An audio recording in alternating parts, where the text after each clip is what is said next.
and I'm a Hall of Famer. So why would I put any damper on being that? That's the last. Pernell Sweet Pea Whitaker was a master of the ring, a defensive genius, a southpaw artist, and one of the slickest fighters ever to lace up gloves. His movement, reflexes, and showmanship made him nearly untouchable, and for years, he danced around opponents who couldn't find him even with radar. But with that brilliance came frustration, resentment, and even hatred. Whitaker's style wasn't just about beating opponents, it was about embarrassing them. He'd taunt, grin, and make legends miss all night long. Today, we look at the top 10 boxers who hated Pernell Whitaker, fighters who found Sweet Pea so impossible, so frustrating, that respect turned into rage. And before we step into the ring of rivalries, don't forget to stick around till the end. We've got stories that'll remind you why Whitaker was one of the most loved and hated fighters of his era. 1. Julio Cesar Chavez. When Pernell Whitaker fought the legendary Julio Cesar Chavez in 1993, the world expected a war.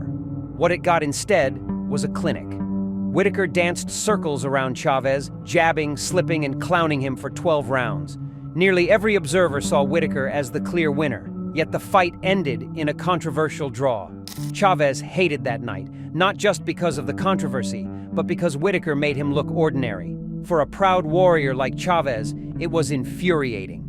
In interviews afterward, he dismissed Whitaker's style as running, not fighting, a jab that came from bitterness. To this day, fans debate that fight. But for Chavez, it was one of the few times his aura of invincibility cracked. And it was Whitaker's slick magic that did it. 2. Oscar de la Hoya. In 1997, Oscar de la Hoya was the golden boy of boxing, young, explosive, and adored by fans. Then he met Pernell Whitaker. What was supposed to be another dominant win turned into 12 rounds of frustration. Whitaker made de la Hoya miss, stagger, and even look foolish at times. Though de la Hoya won a controversial decision, he knew deep down that he hadn't truly conquered Sweet Pea. Afterward, he said, "He's tricky, but he doesn't fight. He just makes you miss." It was clear Oscar didn't enjoy the experience.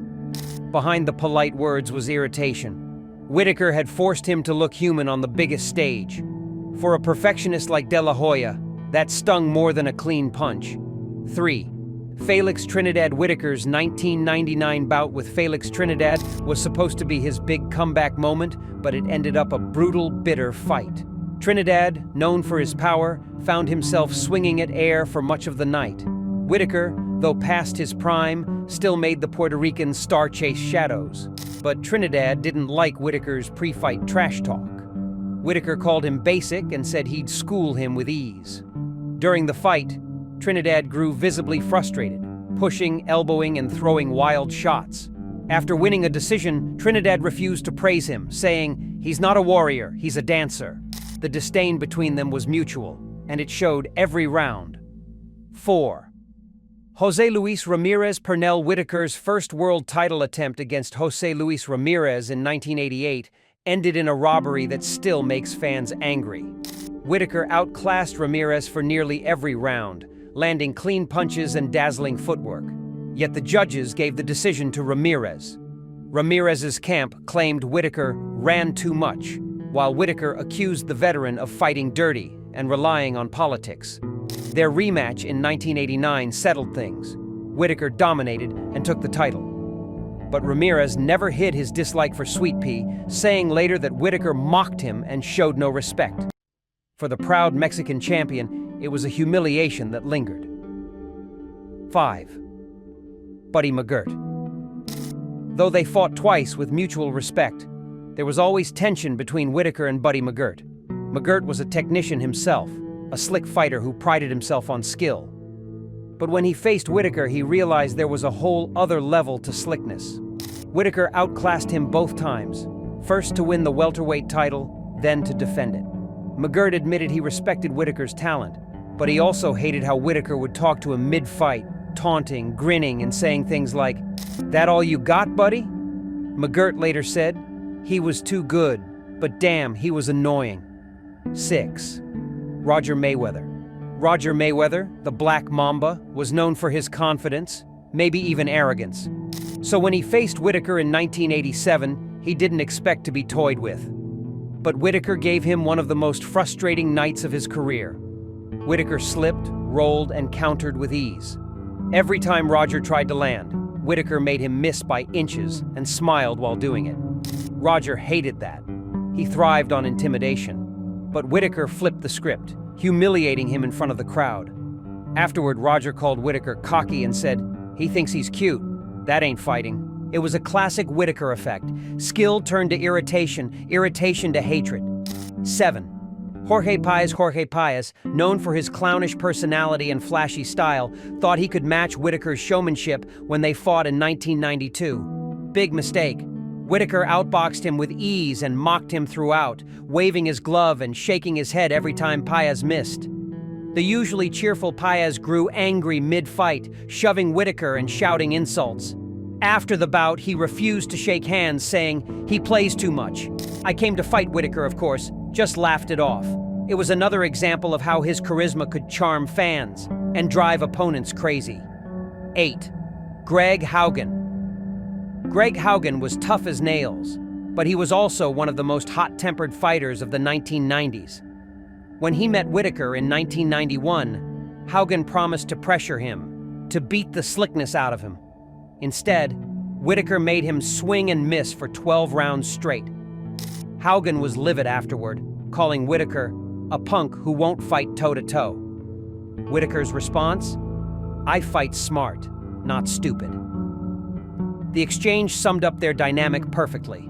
Haugen hated Whitaker's refusal to brawl, but Whitaker took pride in making sluggers like him look lost. 9. Dios Bellis Hurtado. In 1997, Dios Bellis Hurtado nearly pulled off an upset over Whitaker, dropping him twice before Whitaker rallied to stop him late. But Hurtado left that fight furious. He accused Whitaker of being dirty, saying Sweet Pea had used headbutts and elbows inside. Whitaker brushed it off, saying, "He's just mad I beat him." The bitterness came from how Whitaker adapted mid-fight, switching styles, clowning in spots, and then turning ruthless when needed. Hurtado felt humiliated, even though he'd given Whitaker trouble early. 10.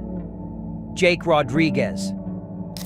Jake Rodriguez, a solid fighter and former champion, took on Whitaker in 1995. Like many before him, he came in confident and left frustrated beyond belief. Whitaker's defense and counterpunching made Rodriguez look helpless, and the referee had to stop the fight. Afterward, Rodriguez said, "It's like fighting smoke. You swing, and he's gone." He later admitted that Whitaker's grin and head movement drove him crazy. While Rodriguez respected him, he also said he'd never want to fight him again. That's the hallmark of Sweet Pea's career: admiration wrapped in irritation. Pernell Whitaker didn't just beat fighters, he broke their rhythm, their pride, and sometimes their patience. His style wasn't for everyone. To some, it was poetry, to others, pure torture. But whether they loved him or hated him, no one ever forgot him. He left the sport as one of the greatest defensive fighters in history, and one of the most maddening opponents to ever step through the ropes. If you enjoyed this deep dive into boxing's love-hate relationships, make sure to like, subscribe, and hit the bell icon for more stories from the golden era of the fight game. Because legends like Pernell Sweet Pea Whitaker only come once in a lifetime, and they always leave a mark.